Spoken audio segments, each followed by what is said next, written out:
We're here to talk about the results of the autopsy. I am so grateful to have Attorney Ben Crump with us. But as I watch the video again, I have to reiterate, Black women are under attack. We fear for our lives as well. Again, we used to tell our sons, our husbands, our nephews, the men in our lives to be careful and what to do when you're stopped by the police. Now we have to tell ourselves, our daughters, our mothers, our sisters, our cousins. As I watched the video, I thought, this is not murder. This is an assassination. Judge for yourself. At this time, I'd like to turn it over to our very esteemed Attorney Benjamin Crump. Thank you. Thank you so much, Teresa Haley, for helping this family and helping the community in these very difficult times. I'm Attorney Ben Crump, along with Attorney Natalie Jackson, Attorney Paul Greinke, and Attorney Jennifer Houghton. We have the honor of representing the family of Sonya Massey.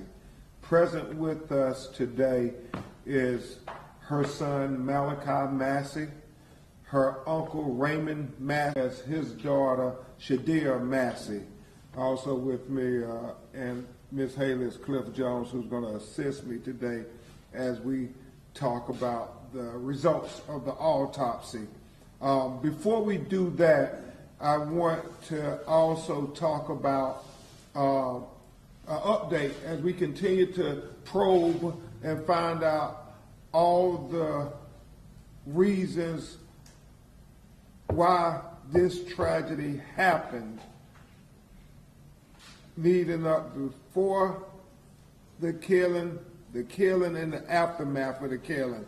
We talked about how the family wanted a thorough investigation as to why they didn't know until 24 hours later that the person who had shot Sonya Massey was a law enforcement official. Why weren't they told that from the very beginning when they showed up asking who did this? Malachi talked about how he was on the phone with the hospital officials, and he kept asking, they kept saying somebody shot her in her face, and told him in graphic detail at 5 o'clock in the morning what happened to his mother, but never told him who. Shadia and Jimmy went to the house at 6 a.m. that morning where law enforcement was all around. They kept asking the questions, who did this? What happened? Nobody told them that it was the sheriff's deputy, Sean Grayson, who had shot her in the face. They seemed to be led to believe that it was some prowler or something, because they started asking questions. Every time they would ask questions, they would be given questions. What was the history between her and the neighbor? And so it was troubling. So we wanted investigation, and I say we, the family, passionately wanted an investigation into that there, because they are suspicious of everybody and everything. Wouldn't you be if this happened to your daughter, your mother? And then we talked with the Department of Justice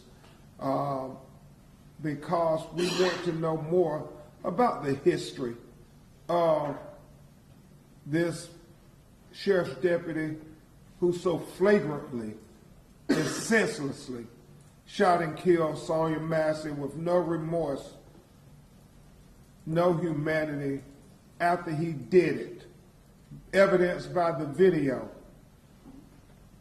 People contacted our office since we've had the press conferences, Teresa, and this is why we continue to try to fight not only in the court of law but in the court of public opinion, because we know we have to fight to get justice. We don't assume that it's just going to happen for black people in America, even when we got all the evidence in the world, all the visual evidence in the world, we still don't take it for granted. We know the lessons of Laquan McDonald and how the officer got a slap on the wrist, even though that evidence was on video ocular proof of the crime. And we have been made aware that there were unsubstantiated allegations of excessive force by this officer allegedly on 2 occasions. One dealing with an African American who received injuries from allegedly a tasing, but regrettably, before the findings were concluded, the individual wouldn't cooperate because apparently he was dealing with the criminal charges. And so he apparently didn't trust the system to do right by him. So we know that that individual is now considering coming forward. Even though you have to understand, a lot of people, a lot of minorities in America don't come forward for many reasons. They don't call the police for many reasons because things normally don't turn out good for us when we call the police. Obviously, Sonya Massey is exhibit 1, but we're hoping and encouraging him to come forward and tell what happened with his interaction with Deputy Sean Grayson. And then the other individual we know is out there. We don't know what this situation is, but apparently they also complained about excessive, unnecessary force inflicted by the deputy. And the question really goes back to what Sonya's father, Mr. Wilburn, said. With the 2 DUIs, with the reprimand from the Army over serious misconduct, with the 6 different law enforcement agencies in 4 years, with whatever answers he answered in the questionnaires when he was interviewing for the job. When you asked about why did you leave this department, why did you resign from this, were there red flags missed? And should he have been hired in the first place by the sheriff's department? Those questions only get louder. You know, Malachi and Cliff Jones and us, we asked that question, you know, DUI guilty convictions? How do you even have a driver's license? Much less getting a job as a sheriff's deputy.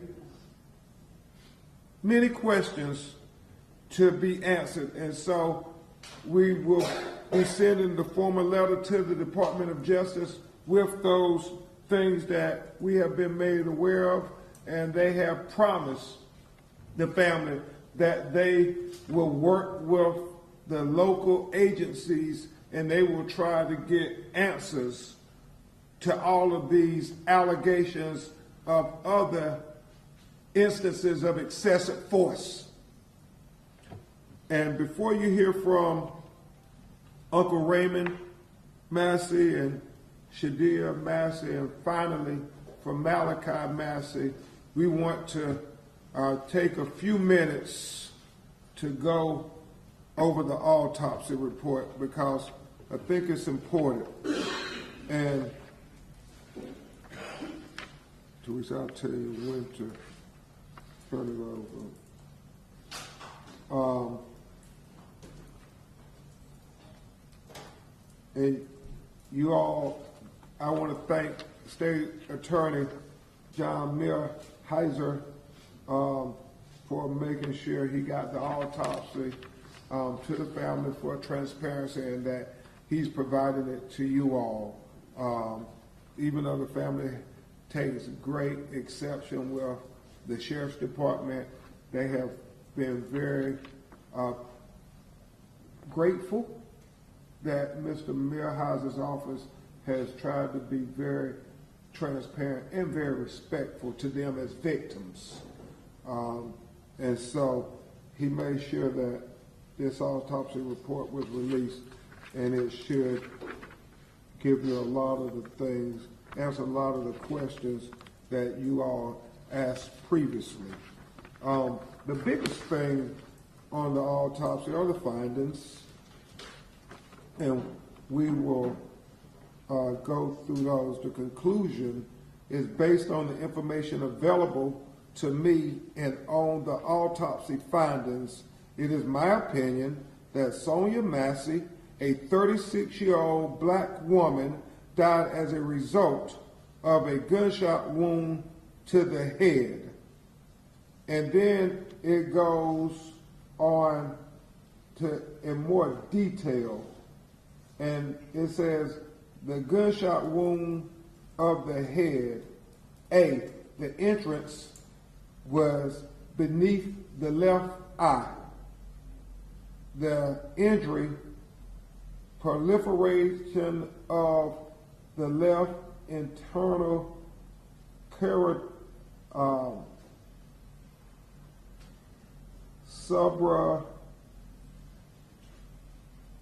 I'm looking at this word because I know it's not subdural artery, but it's an artery that is the blood vessel right beneath her eye. The exit, posterior left surface of the upper neck. Associated injuries, skull fracture, subdural hemorrhages. Direction, front to back, downward and slightly right to left. Range, no soot or gunpowder stippling on the skin. If you could turn it over. And I would tell you, they have an anatomical model that is very important. Here, obviously, you have Sonya Massey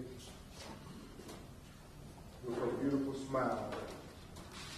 But you have, as they said, the injury right beneath the left eye. And then they talk about how the exit is posterior left surface of the upper neck, below the ear, below her hairline. Now, why this is so significant, is it confirms that Deputy Sean Grayson shot in a downward trajectory. He shot in a downward trajectory. This autopsy findings, coupled with the video where we see her ducking, saying, "Sorry, sir, sorry." He shot when she's making a motion coming up. That's how you get the downward trajectory. And you see on the video his arm. He aims down. He literally aims down. You see his arms brace in a downward trajectory. And we know that he walked 2 to 3 steps to his right, out away from the counter, where it was, we believe, from objective observation, to get a better shot at Sonya Massey. And when Sonya Massey was staring at the barrel of his gun, we see on the video what she did. She stooped down and said, "Sorry, sorry." And we believe that the bullet, the shot, was shot while she was in a stooping position coming up. and that's how you get the downward trajectory. And the autopsy confirms what everybody already knew on the video, that this was just a senseless, unnecessary, excessive use of force. Completely unnecessary. Certainly not justified. I mean, how can you justify this? She's all of 5'1", 110 pounds. He's approximately 6'5" tall, approximately 260 pounds. Completely excessive. Completely excessive. And so we will continue to provide you updates, evidence as we get it, because we're not taking for granted that America won't see Sonya Massey like Deputy Sean Grayson saw her. We want to make sure that America sees her as a human being worthy of dignity and respect and consideration. We don't take it for granted. Your actions speak so loud we need not hear your words. And until we get a conviction and a sentence, we will continue to keep our foot on the gas and full steam ahead and fighting for justice for Sonya Massey. Full steam ahead. We understand far too often, especially as it relates to black women in America, there's not equal justice. There's not equal justice. And just like Sonya Massey said, and I continue to use her words, until this discriminatory criminal justice system gives full justice for the death of Sonya Massey, we rebuke you in the name of Jesus. Yes. Justice for Sonya Massey. Justice for Sonya Massey. Justice for Sonya Massey. Justice for Sonya Massey. Yes. At this time, you will hear from Uncle Raymond Massey, Mr. Wilburn, her father, and Miss Donna, her mother, couldn't be with us today. And I really appreciate Malachi being here. This is very emotional, even seeing these pictures, even though he hasn't been able to watch the video, because that's his mama. You can't, who wants to see their mother get killed like an animal? But even this was emotional for him, but he understood why we have to do it so we can get justice for his mother. So we're going to hear from Raymond Massey, and he's going to talk to you about the families continuing to struggle in these difficult times as they fight for justice. And then you will have his daughter talk to you. Mr. Raymond. Thank you. I wanted to tell you that I loved Sonya very much. She was a beautiful black queen. She is the only family member that me and my wife was talking last night about. I've never once seen her angry or mad. She was always full of love, and she loved her kids and God. I call my sister Donna, Malachi, Summer, and their parents daily. And it hurts me so bad that the last time I spoke with Malachi, he had told me he finally got a little rest, and that was just the day before yesterday. And I can tell you that his sister is having nightmares to the point where we have to check the room. That just makes me so angry to see my family hurt as they do. It was so hard. It's hard for me to see my daughter and my nephew had to go in the house and clean up blood. And that just hurts me to see my family hurt. And after what Attorney Crump had talked about the autopsy, that is exactly why he needs to be prosecuted to the fullest extent of the law. Exactly. Exactly. Thank you, Mr. Massey. Thank you very much, Mr. Massey. Now you will hear from Sonya Massey, who is her first cousin, Raymond's daughter, and even though she has 3 other sisters, she was raised with Sonya, and they were like sisters. And Sonya was the first family member to arrive at the scene, and I mean, obviously the emotion of seeing your sister, blood everywhere, and how she tried to clean the blood up. So Malachi and Summer, her children, wouldn't have to see their mother's blood when they came in the house to get their clothes. So Sonya Massey was trying to speak to you from the heart. Hello. Sonya meant the world to me. I loved her so much.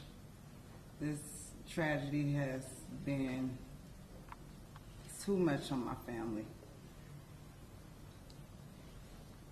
Her kids, her daughter cannot sleep at night, y'all. She's in one household, I'm in another household. For her to go to the bathroom, she has to be on FaceTime with me. For her to get a drink of water, she has to call us before she get out of her bed. You know, this is the hardest thing that we have ever been through as a Massey. It just breaks my heart that our family has to go through this.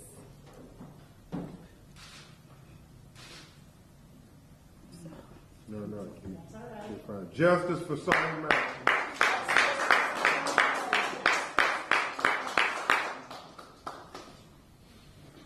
And finally, you'll hear from Malachi, who was the first one notified that his mother had been killed. And just as he explained to us what they told him, you see, was defined as an autopsy. So, Malachi, if you would share what you on your heart. Well, you know that they told me that my mom, you know, she got shot in her eye and it came out her neck or whatever. And I don't know, like, I haven't been able to sleep for real. The only time I really feel comfortable sleeping is when I'm, like, just on the floor. I can't even sleep in my bed. Like, I don't know, like, this is just, I really don't have words. Like I've been said, I don't have words for real for this. But the first night I don't go to my mother's house, this happens. How? Why? And I wonder if I was there, if he would have did anything to me. I don't know. For real. That's all I can say. You and your sister staying with Uncle Tim? She lives with her father. I live with my father. And I will say this, up until just a few weeks, Malachi and Summer were staying with their mother. She was having mental illnesses, and they made the decision it was best that they stay with their father while she seeks help. And but both of them were going every day to check on their mother, be with their mother. And the first time I talked to Malachi, he was so distraught because he said, because I was working, this was the first day I didn't get to her, and this happens. And then the only other thing, Malachi, you may want to tell them is you think law enforcement came there earlier that day. Okay, it was an incident that happened earlier that day, and I talked to 2 officers or whatever, and I believe that it's the same officer that shot my mother. I talked to his partner first, then the second officer, that's the one that I think the one that did that. I talked to them, and they told me that because she was driving herself to the hospital or something, she wasn't even at the house when this was going on. but she was driving herself to the hospital. They told me that they were going to go there to help her, and then this happens. So she was seeking help because she was trying to get help. And it's like Mr. Wilburn said, she was trying to get help. She needed a helping hand, not a bullet to the face. That's right. She just needed those officers to extend an ounce of humanity, not to kill her. And like we said, mental illness is real. You all may have family members who are struggling with their mental health. They deserve compassion and consideration, not excessive, unjustified force like we saw in that video. So we continue to try to say that Sonya Massey, life matters.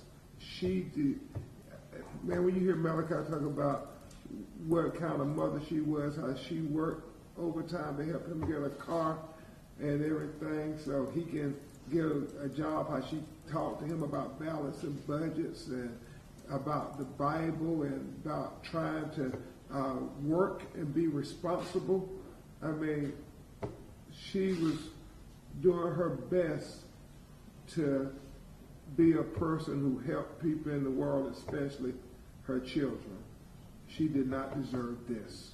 She did not deserve this. So, Malachi, if you got anything else you want to say? Okay. Thank you so much, Malachi. We will try to take some of your questions if you have any. So, I'm sorry, Malachi was describing earlier on July 5th that there was a response that the same officers. That he said he believes it was the same officers. That's why he believes they knew she had was struggling with her mental health. And she had driven herself to the hospital for treatment. She had sought consultation, yes. She had not been in an inpatient program. She was under a doctor's care. Yeah, well, Mr. Wilborn said it, remember the other person, how she was trying to get consultation because she was struggling with her mental health. So Yes, sir. Malachi believes that the officers went to his mom's house earlier. That day. I mean, the day before, July 5th, right? Yes, July 5th. July 5th, and do we know why they went to the house? No, some incident happened. She was on her way to the hospital when she was talking to Malachi. But you talked to the officers too. I talked to them and I was letting them know what was going on. I really don't know what happened before I got there, but I just know that I talked to them and let them know what's wrong with my mother. So you talked to one of the officers by phone? I'm just No, in person, face to face. Yes, they were was at at the my house. and you were at the house at Yeah. the same time visiting your mom? And she drove herself to the hospital because I don't know why she did, but she drove herself to the hospital. When I got there, it was just the police there. 'Cause my mother called me before all of this happened, and she told me the police was there. And when I got to her house, she wasn't there. She was calling me, telling me that she's driving herself to the hospital, and they were outside of the house. So you don't know who called 911 or called So she drove herself to the hospital after the encounter with the police, right, that day? Okay. And you told them about her struggle with mental health.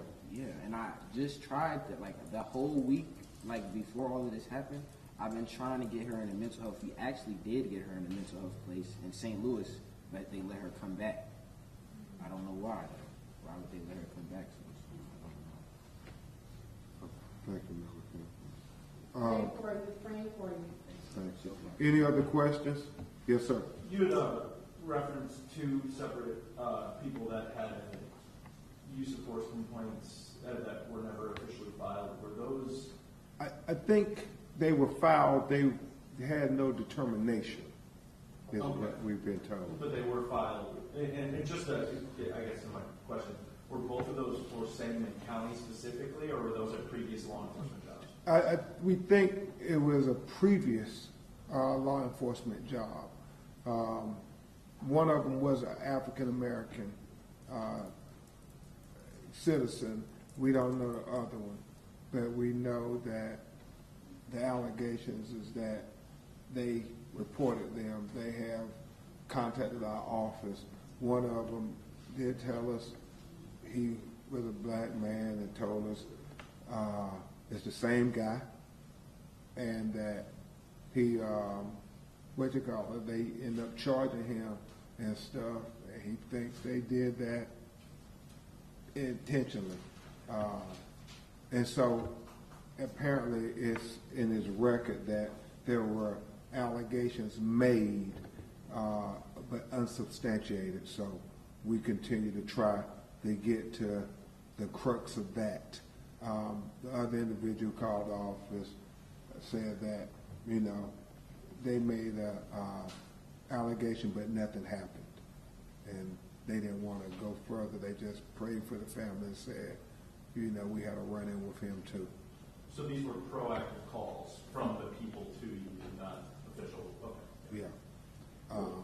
Yeah, proactive calls.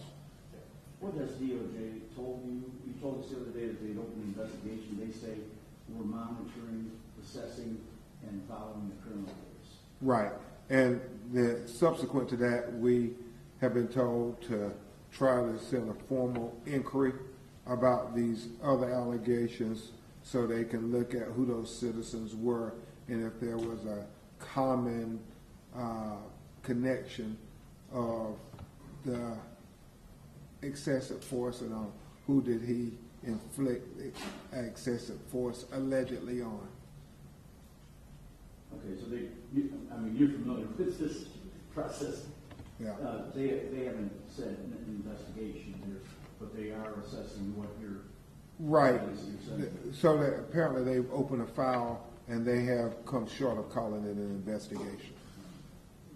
And they told us they would notify us that they're trying to get information just like we're trying to get information, and that they're working with the local officials to get information.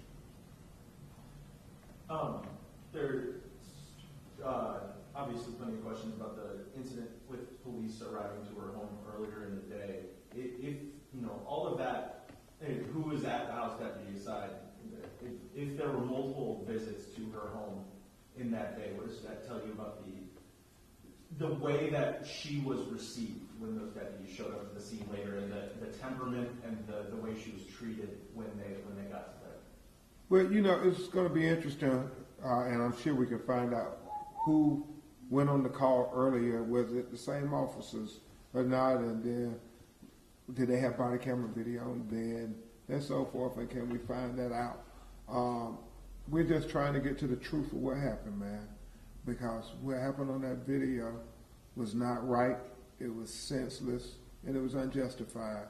And so we want to know everything that led up to her being shot in the face while she said, "I rebuke you in the name of Jesus."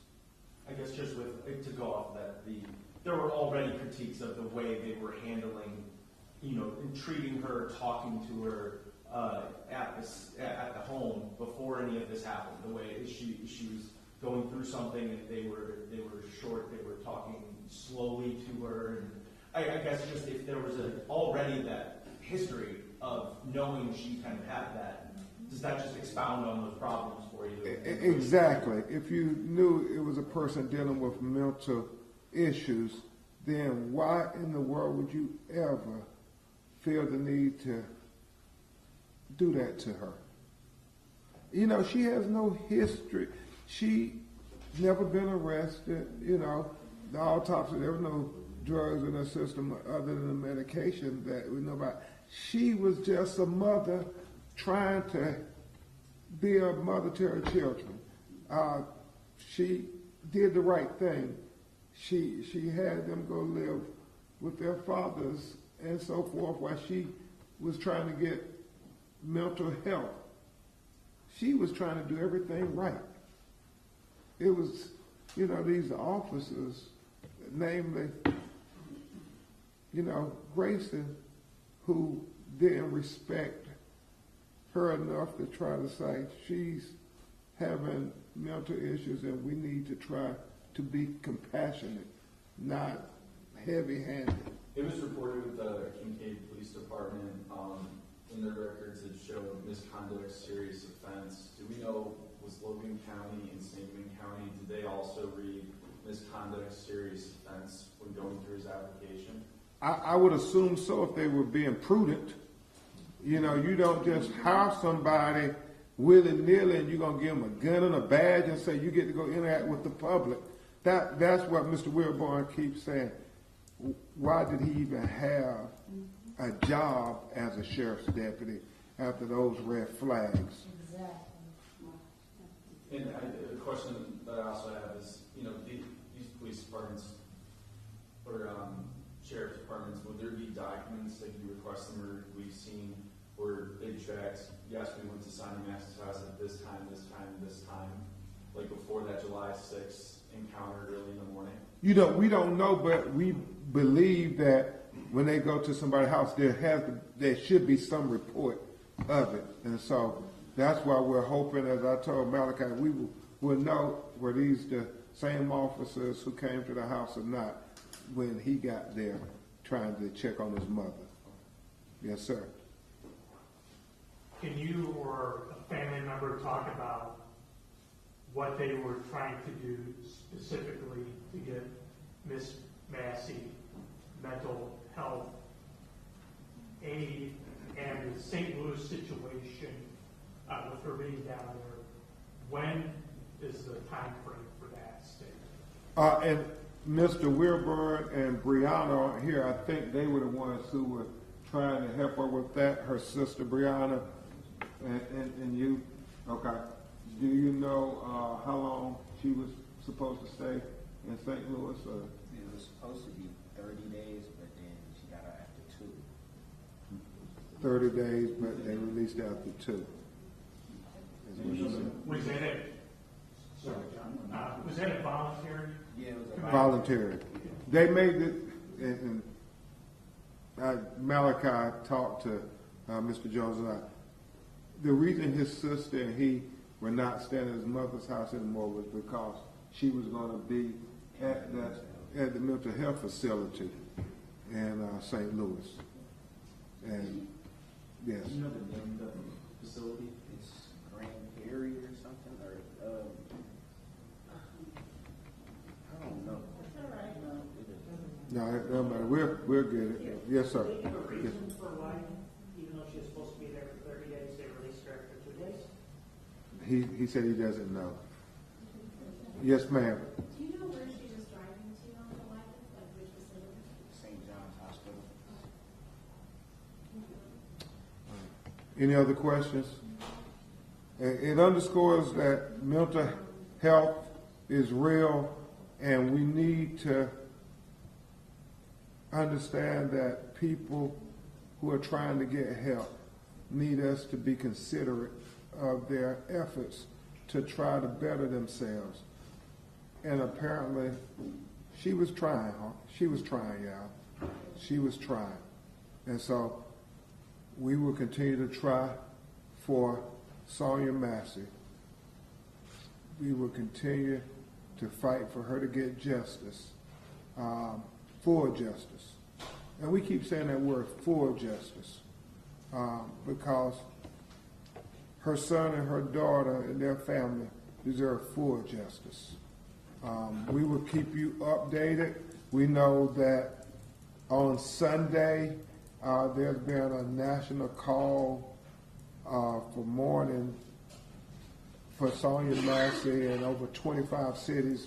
Tamika Mallory and Until Freedom, a civic engagement organization, has set it up, and they're having rallies in New York, Washington, D.C., St. Louis, Los Angeles, all around the country for Sonya Massey. We know that Reverend Al Sharpton and clergy are in Chicago on Tuesday at 6 p.m. having a rally for justice for Sonya Massey. And we know that congressional members as well as the vice president are constantly praying for the family and also seeking to talk with her family in the days to come. We've talked to about 3 congressional members so far, and I know Vice President Harris is trying to set up a time to talk with the family of Sonya Massey. Mr. Crump, what's that agency that's putting these rallies together?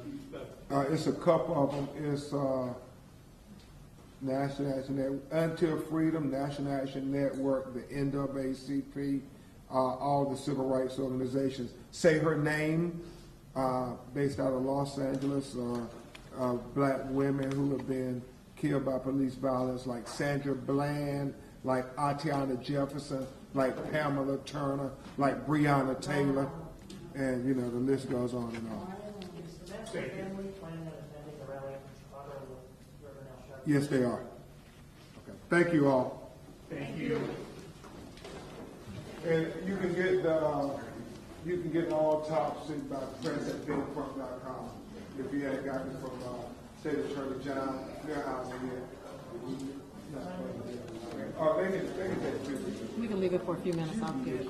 Thank you.